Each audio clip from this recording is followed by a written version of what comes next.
be a mother first, enjoy your children. Sebab masa anak saya dah diagnose tu, we were in a fixing mode tau. Nak sangat, memang kita faham orang keep saying that autism tak ada cure dan anak tu akan, kalau dah dapat diagnosis tu akan sentiasa autistik lah.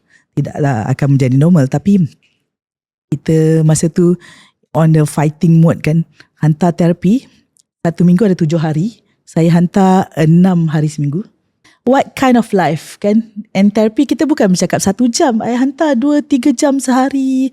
Lepas tu pagi dah EIP. EIP tu sendiri dah ada therapy punya elemen kan.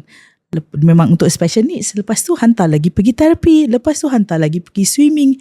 Rasa macam life masa tu all about autism.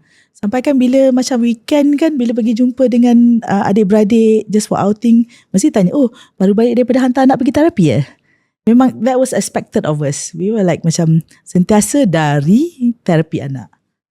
So bila fikir balik macam sebenarnya childhood kan, you autistic ke, you normal ke, you should enjoy childhood lah. Childhood should fill with lots of laughter, lots of what you like, kan, enjoyment. And then kita sebagai mak ni, kita perlu enjoy moment-moment tu dengan anak kita.